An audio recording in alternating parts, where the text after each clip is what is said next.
So, the prescribed 6-month state of emergency was, in my opinion, rather begrudgingly lifted. And with the dawn of spring, Namibian spirits were lifted with the news that freedom of movement was once more a right and not a privilege, and that there would be a 2-week assessment period to see whether we behave. The Minister of Health, Dr. Kalumbi Shangula, was also legally empowered to make some decisions on behalf of the nation. May the best immune system win. Today on One's Leston Vola had an audience with the Landless People's Movement's Henny Seibeb, in which he shared his views on the manner in which government has tackled the COVID-19 pandemic. For assessment purposes, 2 weeks is a very short span of time. Maybe they could have said a month, so that you could now go and do monitoring, evaluation, and then have a control mechanism. The same way that they do in research, so that then you are able to say, look, we have monitored this situation for the next 4 weeks, and we have this control mechanism. So you are able to check and then to compare to say, look, in these areas, in these towns, in these villages, this is the behavior of the people living there. Are we now looking at the alcohol industry vis-a-vis the behavior and the outcomes? How many people get infected, for example, when they are going to nightclubs and so on? How many get infected when they go to supermarkets, for example? If contact sport is allowed, at least during that period, let's say rugby or soccer, did anyone got infected? So those are the things that you need to measure. And even allow gatherings from 50, let's say to 250. Then you can say, all right, in this period, this is what has happened. And from there now, you can revert to the previous situation. Now, the problem with the current leadership, more especially the president, is that he only discussed these things in the cabinet. And now half of the ministers, they are ill-informed, they are clueless. For example, what will Corporal Vilo do? He knows nothing. So how do you discuss a matter such as COVID-19 with a person like Vilo, the Minister of Defense? Nothing. So you need then to have a broad group, not only of the medical personnel, involve psychologists, involve psychiatrists, involve people that are having knowledge in consumer behavior, for example, involve NGOs at a broad scale, so that because the NGOs that are dealing with community development are involved at the local level, they can then study the behavioral patterns of the people and then inform you with a much more broad space. Now, he only relies on the old Kalumbi Shangula, clueless, the Yvonne Downsap. She has to be only told, write this, then she just write 2 weeks, 3 weeks, what, clueless. And then you have people like Vilo that must come and inform. That is where the problem is always starting in Africa. In Africa, we don't involve a broad community. Look at the education sector. The ministers, both the minister, is it Ngipondoka, she always reads almost every day a ministerial statement in parliament. Sometimes you wonder, what is this person reading about? Herself does not even understand the speech that she is reading, because it's written by somebody, maybe the executive director, Steenkamp. And Steenkamp is under pressure, she commits errors. How many times will the school say, it's going to open, reopen, and then it's closed, reopen and close. So this is the confusion. It's the best confusion that they are living in, because this directly relates to what we call the failure of leadership, because SWAPO itself is in an existentialist crisis. It's in a legitimation crisis. They don't know what they are doing. And the infights that they continue to have, especially from the former useless prime ministers like Nahazangula, continue to affect them, because whereas maybe they are saying, let's plan, other crooks, the useless ones like Nahazangula, keeps on writing letters to, opinion letters to the newspapers, trying to self-annihilate, self-destruct. And that is where the problem is, because as long as they are having infights, they will not plan properly. And then they don't have credible leadership that can steer a leadership that instills hope in the nation, because hope is what is going to take us forward. Things are falling apart. We are just hoping on God. He will save us where to go. But don't expect anything much from President Kengo. Don't expect anything from Kalumbi Shangula, because he is the architect of disaster, architect of chaos, because he destroyed the Ministry of Health single-handedly, Kalumbi Shangula, when he was a permanent secretary there. So don't expect, what do you expect from such a failure? He's the architect of poverty, as Molechi Mbeki will quote. So don't expect anything. The rest are clueless. What do you expect from the rest of the ministers? Like Shifeta, what do you expect? He can't even handle how to resuscitate the tourism industry. It's done. He is clueless. I always watch him when he reads his speeches, probably written by hospitality industry of Namibia or something, how he trembles, because he has no clue. And tourism, mining, agriculture is what we need to focus on. After this, what will be facing us is the surge in unemployment rate, surge in other social problems, for example. So now how are we going to solve it? And unfortunately, in Parliament, Swabo MPs do not even want to discuss COVID-19 and the way forward. We must. So LPM will try to look at it. We have got our own nation building address by Honorable Bernardo Swarboy, and then we are going to craft a way. We'll look at all the sectors, all the industries, mining, agriculture, youth and culture, especially the creative art industry, and how we can link that to the fourth industrial revolution. And that is the biggest challenge now. The public health system, we have to look at it. The education system, as it relates to online learning. Both the University of Namibia and the National University of Science and Technology has failed dismally. Many students, just this week, I had 2 students from UNAM that were complaining. They submit assignments, the portal is either off, they can't submit assignments on time, and then as a result of that, they might not graduate or write the exam. The testing, especially in the science engineering fields, are heavily compromised, because some of these fields you must be in a laboratorium. Those things are happening, and the lecturers have it easy. They just allow students, ask them easy questions online, and then they pass. And then this thing of video conferencing does not take place, because the Namibian government has been lacking. We have been always saying, provide each student with a laptop and access to Wi-Fi. It has not occurred, and now majority of students don't even know where to type assignments and to submit it online. So, and therefore, you are calling your university a National University of Science and Technology. I don't know whether they understand the meaning of science and technology, because you are supposed to be a pioneer in Namibia. NAST was supposed to help our secondary school system with online learning. Today, where are their graduates? Where are they?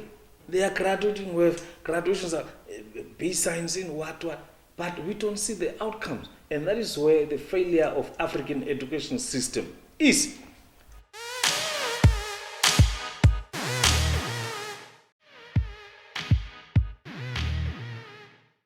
We have turned a blind eye on rape and pedophilia in this country for way too long. It's actually part of the fabric of Namibian culture, and the violence against women and children that are reported ought to disgust you. I spoke to anti-GBV activist Shaanika Nashilongo of Monica Gender Violence Solution, who deals with social issues on a daily basis, and I asked him to share the mindset of a Namibian man when it comes to rape and child abuse, and how culture is also a factor that promotes the abuse of women and children in this country. As a man, I feel embarrassed. I really feel embarrassed on behalf of other men. Since now I'm an activist in that area, I really feel embarrassed. And as an organization, we feel like there's much need to be done in terms of awareness with men on sex education. And also the lockdown also. So some of the things, since most of the rape happened when the lockdown ending and also in the lockdown, because there's a lot of rape cases that happen also that are not reported because people are being threatened. So we really feel like there's a need of a sex education and also men engagement on topics have to do with sex in general. It's about power, and the education that needs to be given is mostly on sexual and power now, because men are using now their power to do whatever they can do to rape women and steal from them. Yeah, all these things that we are reading. In most cases, it seems like revenge. If it's not revenge, it seems also like these men are doing these things based on maybe sex need. That's why we have also some people say that things like prostitute need to be regularized, because now, so that sex can be available now to those who feel like now maybe they are not getting sex, instead of using their power now to go and rape women. These people that are raping women, if they have partners, and if they have partner, what is going on there? It's mostly just on lack of education or lack of awareness, lack of information. We have sensitive topics like masturbations, ne? So which in most cases now, a lot of men are not making use of this just for them to get rid of their hormones or feelings, so that they cannot end up raping women. But most of the reason that we are thinking here is the pressure maybe from the lockdown. A lot of women maybe were indoors, and when the bar were closing, these men cannot able to get women, because when the bars are open, definitely maybe they can get. But now what's also worrying some is when a 12-year-old child can be raped now. A lot of kids now, like the number of teenage and underage, these are the people that are being raped. Now that's now being worrisome, because it was now about sex need. They could now maybe rape big people. The issues of mental health, and also to make counseling available to the public, like these people, maybe when they have those thoughts, they can able to go. If we have community social workers that can be deployed in the community, definitely we know that these men, when those thoughts coming, they can able to go, just like we have clinics. But now we don't have places where people can go in the community and they can be 24 hours open, just like we have the police, because the police people go to report when they have problems, but also when there's places that are opening 24 hours where men can go and say, please, I feel like I'm about to do this. Okay, because I'm telling you from experience, we have men that are calling us that I'm about to kill someone right now. I think if now also that opportunity is being opened up for men to talk to somebody when they have feelings, negative feelings, or of raping someone or sleeping with someone, so that they can be talking to address those feelings. Those cases now, especially for the family members and also partners, so they are really a lot. It's only that cases are being withdrawn, because now the moment a person can really be advised to go and open a case, but when the family members, if people are related, going to hear about that, they will definitely say, no, it's fine, let's leave. Just the recent incident is these things of the pastor that slept with a minor in the north. I personally talked with that pastor who told me that the matter is not going to go to court, or there is no case going to be opened because they are related. And we really feel like now, if the state is having the power to open cases now in favor of minors, so I think the government doesn't need to listen at all when it's coming to family members want the cases to be withdrawn, because in most cases they say power still, like because the uncle is having money, having cattle, having all the things, the one that's supporting the family, now using that power to rape women or to do whatever you want to do to tarnish the future of those young women when have sex with them when it's not yet their time for having sex. So definitely is an issue that need especially the Minister of Gender and Minister of Justice to review those laws of rape, so that these people can really be dealt with in a way that they are not going to be felt like, okay, the family member have to be involved. If the cases went through the court process, it must just go through the court process. The government is not really doing much because they are failing to work with grassroots level NGOs, like now us here on the ground. So if I can tell you, like last night when these things start happening of women being raped, we take risk and we risk our life. So where we even say that we can die on behalf of these young women that are being killed. But now the people that are condemning, they never able to come and even drive one night to see or even just to go house to house. So that's now the problem about the government not able to come out the same way they were coming out during the time of lockdown, where the corona is not even physical, something which cannot be seen. But now these violence are physical, they can be seen, they are visible in the community. So if the government was doing enough, you could see from the minister to the president, they come in the location, those Havana location, Korea Hub location, and they go house to house in the middle of the night to ask how people are feeling. And they hear from the people themselves, because I understand the reports that are being given about what is happening in the location. At some point, maybe they are not even reaching the high table. The government is having resources. They cannot use those resources. The budget have to be sent back because they are not communicating with the right people to be given information. You speak of a girl child now going through a lot of rapes. So the awareness and the protection, because now when you speak of fighting against rape and violence against women, we now need to go technology way, where we have to have like the places like Havana, Korea hubs, those places without electricity, to have several covered. We have the Minister of NDF, they have equipment. Now when you speak of severe equipment, that they, at night they can patrol in the sky and can able to see when these people are killing women, educating the community about talking out, because those people that are killing, they are staying in their houses. But now they are also being threatened that, okay, if you speak that me, I'm the one that killed this person, I'll do it, I'll kill you as well.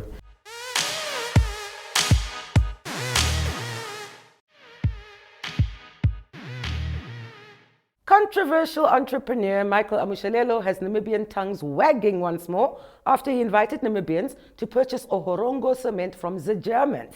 He's calling on Namibians to take ownership of their industries, with shares being sold at just 150 Namibian dollars. Ever since the introduction of whale cement, which is basically cheetah cement plant, Ohorongo has actually been up for sale. First, they tried to sell it to a Singaporean company, which was also blocked by the Namibia Competition Commission. And then they tried to sell it again yet to another Chinese company that is linked to whale, so which was blocked again. So the cement plant is basically up for sale again. It's basically up on the market again. So it basically presented a perfect opportunity for me to say, well, why not buy the damn thing for ourselves? I mean, there's nothing stopping us. I mean, it's our resource at the end of the day. It's us who need the cement to build our shacks, to build our houses, to build our industries, to build whatever it needs to be built. It's us who need it. So why can't we buy it? If these guys want to sell, then fine, let them sell it to us. The beauty of Ohorongo Cement is that it's a state-of-the-world-class cement plant. It has a production capacity right now of about 700,000 tons, which can easily be increased to whatever production you want to produce. Right now, they're sitting with over 300 years worth of mining. Like the limestone that they have, we can mine it for the next 300 years. So it's basically one of those businesses that you cannot go wrong. Because as far as I'm concerned, we have not yet discovered any built-in alternative material apart from cement. So for as long as cement is going to be a key cornerstone of building, cement is always going to be needed. So I think this is a perfect opportunity for us as Namibians to actually come together and say, let's buy the thing. I mean, it's not that complicated. I mean, we hear people throwing around numbers. It's going for 1.5 billion. It's going for 2 billion. It's going for whatever billions. Well, whatever amount of billions it's going for, here's the thing. What's worth it in terms of the value that it can bring to us is much more. It's going to be much more than what we're going to pay for it. So the idea that I'm having is to say, if we can come together as black families, as black individuals, we usually come together when a family member dies, and we put money together to buy them a coffin and send them off very well. Now imagine if all the families in Namibia came together and we actually put money together to give the Germans a good send-off, to say thank you very much for setting up this beautiful plant. Here's your paycheck, we're buying you out. Finish and clear. Nothing complex about it. We've set up a company called New Wealth Capital Financial Service Namibia. Now this company is basically now the company that has entered into negotiations with Strength Cement International. In fact, we've started recently negotiating with their consultant, because they have appointed a consultant that basically is going to be dealing with the sale of the company on their behalf. So we now basically entered into these negotiations with them. So obviously they want to know, to say how much money we're willing to put up and all of those things. And we said we don't have a problem in terms of how much we're willing to put up. Just tell us to mention your price, how much it is. And right now, as far as the negotiations are concerned, they're saying, well, you know how much the previous price was going. So we haven't changed that price. So we're still willing to accept that offer. So it's basically going for 1.5 billion. So interested Namibians can basically send us an email. We're saying, let's buy this thing. It's simple as that. Because if you own, let's say, for example, hypothetically 0.0001% of this cement plant. If this cement plant is making about $900 million in profits, that's a cool whooping, I don't know, almost about 900 Namibian dollars that you're going to make on a yearly basis from a mere investment of $150. And this is for the rest of your life. And you can just imagine, if you double it and say you're buying shares worth 300, that basically means that's your 1.8 on a yearly basis. You double that to say you're buying shares worth 1.5, 1,500 Namibian dollars. Obviously, the more you're gonna get. Now, the whole thing about people saying that, but now there are two players in Namibia's cement industry, how viable is this thing going to be? As far as I'm concerned, there are about 54 countries in Africa, and most of them do not produce cement. So why are we then limiting our thinking to only saying the cement should only be for Namibians? I mean, we've got a fish industry where most of our fish is taken abroad. So why can't we export our cement? So we're thinking long term.